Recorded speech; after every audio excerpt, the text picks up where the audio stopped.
Bloomberg Audio Studios. Podcasts, radio, news. This is the Bloomberg Daybreak podcast, available every morning on Apple, Spotify or wherever you listen. It's Monday the 19th of May here in London. I'm Caroline Hepker. And I'm Stephen Carroll. Coming up today, the UK and European Union work through the weekend to finalise a post-Brexit reset agreement ahead of today's summit. A US downgrade and progress on a massive budget bill leave investors with more questions than answers. Plus, more Americans are exploring a move overseas, but those looking to Europe are seeing their options narrow by the day. Let's start with a roundup of our top stories. UK and EU negotiators were still working last night to hammer out a deal to reset relations ahead of today's summit. Both sides expect announcements on a defence and security pact. Reports also suggest there may be a deal on British use of passport e-gates in the EU.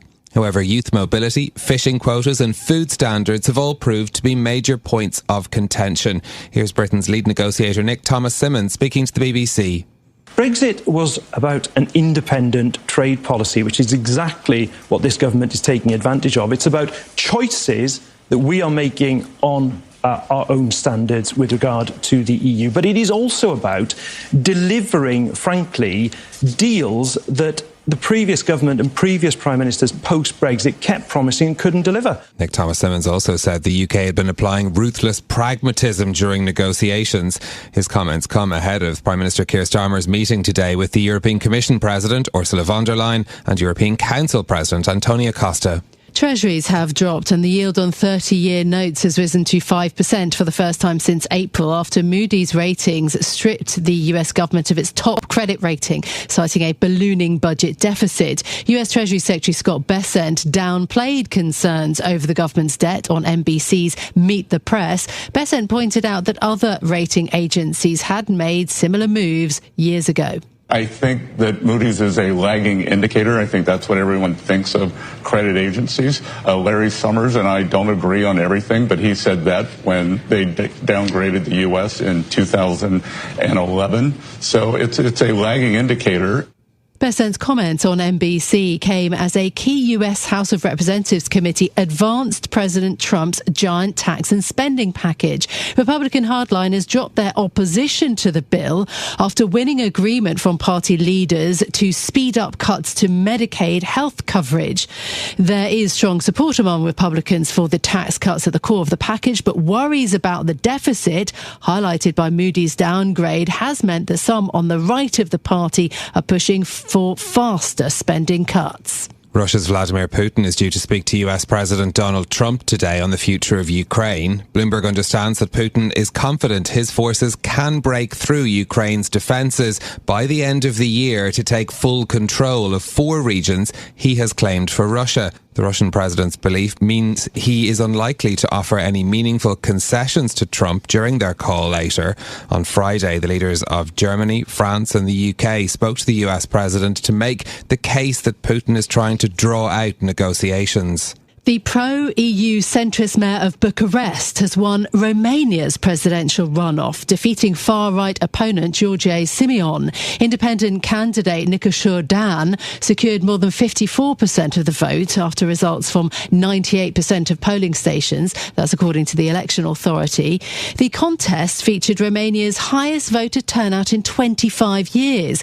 The ballot comes after last October's vote in Romania was annulled due to claims of Russian interference. China's factory resilience beat expectations last month whilst consumption weakened. April's industrial output climbed by 6.1%, slower than the previous month but well above the median analyst estimate according to a Bloomberg survey. Meanwhile, retail sales growth dropped to 5.1%, missing economists' projections and highlighting the government's difficulty in boosting domestic consumption. The data highlights the challenges facing the world's second largest economy despite an easing of trade tensions with the US. Former President Joe Biden has been diagnosed with an aggressive form of prostate cancer, which has spread to the bone. The 82-year-old Democrat is reviewing treatment options with his doctors. Speaking to ABC News, emergency medicine physician Dr. Stephanie Widmer says that more needs to be known about Biden's condition to understand what treatments are available. prostate cancer in general is a treatable form of cancer, even if it cannot be cured. And a lot of people, even elderly people, can live with it for a long period of time. Dr. Stephanie Widmer speaking to ABC News there. President Trump reacted to the news on Truth Social, writing that he and the First Lady wished the former president a fast and successful recovery. American golfer Scottie Scheffler has won his first US PGA Championship with a convincing 5-stroke victory. The world number one saw off a challenge from Spaniard Jon Rahm to come out on top at Quail Hollow Country Club in North Carolina. Let's take a listen to the winning call. One last look at the hole for Scheffler. The putter is back and through on its way. He's missed it, but that's okay. He'll go around the hole, collect himself. The king of golf conquers the Queen City at Quail Hollow. Scottie Scheffler is a PGA champion. That victory heard there live on Bloomberg Radio as Scheffler claimed his third career major. He adds the Wanamaker Trophy to his 2 Masters titles. Those are our top stories for you this morning. Right, let's get to the markets then. US equity futures this morning are down. The Nasdaq futures are dropping 1.3%, S&P 500 down 1%. The other moves, 30-year Treasury yield rising 5 basis points to just above 5%, although they're trading just below that level at this point because in part of the Moody's downgrade, the broader worries around tax and spending, the deficit particularly in the US. Perhaps the 5% mark, the question is about whether it opens up the door to the highs that we saw back in 2023 and 2007 of 5.18%. Gold also this morning up by 0.4%, and you've had quite a significant decline in stocks in Asia. MSCI China index down 0.4%, and the Hang Seng dropping 0.3 this morning. That is a look at the markets. In a moment, more on what announcements could be made at today's UKEU summit. Plus a look at how Americans who are thinking about moving to Europe are seeing their visa options narrow. But first, a word on some of those stories we've been reading over the weekend about eating out and drinking in London. Two of my favourite topics of discussion. This is just the hangover from the weekend, isn't it? OK, tell me more. So our opinion columnist Matthew Brooker and Howard Trayuan have been writing separately about this issue. Howard has a great ode to one of his favourite restaurants in London, Lyle's in the Tea Building in Shoreditch, which closed this weekend. He says that this is an illustration, putting a name and a face on the warning that's come from accountants Price, Bailey and others, that them saying nearly 12% of the UK's restaurants could close in a year because of the financial pressures that they're facing. Yeah. Howard has a lovely piece on Lyle's. I was at the lunch on Saturday in Lyle's thanks to Howard's recommendation. It was a great spot, and it is a place that I'm sorry I won't be able to go back to as well. But as he points out, even places that he, really supported, saw all the advantages of, wasn't able to find, the means to carry on. Well, look, if it's restaurants now, it's because the conversation has been about nightclubs and music venues also shuttering in London in the last sort of 5 years. And yet the push to boost nightlife and outdoor dining and basically have longer opening hours has also faced pushback from some locals who perhaps don't like the noise. Yeah, that's right. And Matthew Brooker's been writing about that, particularly the challenge around the Trafalgar Tavern in Greenwich, which many of you may know, on the riverfront there as well, and how they've been ordered to remove some of their outdoor seating because the council said that it breached planning regulations. So this, dual tensions between the rules and the drive to boost growth through more hospitality spending. Plenty to read on that. You'll get both of those articles, bloomberg.com/opinion. Now let's bring you more on what to expect from today's UK-EU summit. In London, negotiators on both sides were working late into Sunday night in an effort to secure an agreement. Bloomberg's Alberto Nardelli joins us now for more on this. Alberto, good morning. How significant will today's summit be in terms of changing the relationship between the UK and the EU? I think if we take a step back and we look at where the relationship was a couple of years ago, or even last year, it will be significant. Even the fact that the two sides are meeting, having a summit and working to reset relationships is extremely significant. For example, if you look at the defence and security pact that they're aiming to announce today, this is something that after Brexit happened, the UK didn't want to talk with Europe about defence and security and working together on that. The world has since changed considerably, so now they are working on this pact. So in terms of bigger picture, it is significant. Tell us about the announcements we are expecting today, perhaps starting with that defence and security pact. Well, first of all, I would say that negotiators were still talking deep into the night, trying to finalize the details and also trying to figure out the key thing, how to package everything together in a way that was balanced. So everything I say will be conditional on how those talks go. But broadly speaking, the idea of this defense and security pact is that it creates a framework for the two sides to be able to cooperate on different areas pertaining to defense. So working together on space, on maritime security, ways to exchange information, creating structures so that they can meet and discuss how to collaborate on various areas on defense, and more specifically, how they can work together on joint defense projects and joint defense industrial initiatives.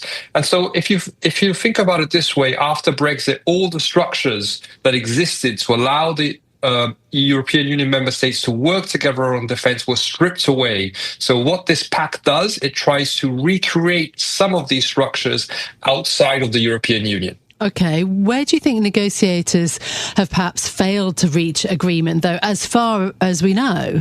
What you will see is a lot of, we are working towards an agreement on fishing. We are working towards an agreement on food and agricultural standards. So lots of working towards something rather than we have agreed X, Y, and Z. So I guess in that sense, you could say they have failed to agree very specific details and instead will show the intent of keep negotiating those final details. And lots of that is linked to the fact, obviously, that the summit is today. If the summit were, say, in 1 month or 2 months, maybe those details would have been ironed out in time. Alberto, you've been covering extensively these negotiations, and I wonder how you see it comparing to the heat of the Brexit talks, which were extremely acrimonious, and whether the domestic politics that weighed so heavily on both sides of the channel on those issues are still at play in these talks. I think there is less heat than there was before. On the European side, public opinion really has moved on, in the sense that if you open any newspaper on the continent, you will very rarely see news about Brexit on the front pages. It's probably closer to the sports pages than it is to the front of a newspaper. However, there is still the principle that a country outside the European Union cannot receive the same benefits of a country in the European Union. In the UK, it is still very much a political issue. And I think that is one of the challenges Keir Starmer has, that whatever it is he agrees, there will be parts of the political debate that will frame it as a betrayal.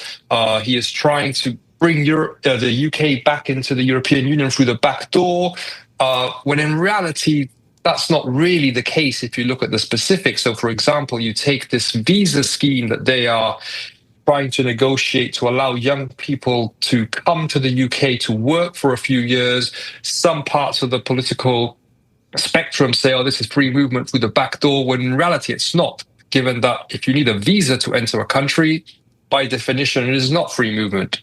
Yeah, indeed, and there's already been that pushback, hasn't there, from Conservatives and Reform UK. Alberto, thank you so much for being with us this morning. Bloomberg's Alberto Nardelli. A rising number of Americans are said to be exploring their options to move to European countries to escape the tumult of Donald Trump's administration. But those looking to move are seeing their options narrow as some countries are tightening visa and citizenship rules. Our personal finance reporter Alice Cantor joins us now for more on this. Alice, good morning. So are Americans leaving the US for Europe? What data is available on this? Yes, so there are a number of Americans that are looking to leave for Europe. So already between January and April this year, there was a 16% increase in the number of U.S. citizens hired by European companies. That's according to a global human resource company called Deal. But there's also been a surge in Americans looking for jobs in Ireland and Portugal, for example. And then immigration lawyers, they report a spike in applications. There's one Irish citizenship consultant, for example. She's saying she's found 20 to 25 applications per week for Irish citizenship from her U.S. clients, and that's compared to about 10 per week last year. At the same time, European countries are also tightening their borders. So is it that easy to get to Europe? No, it's getting harder, at least.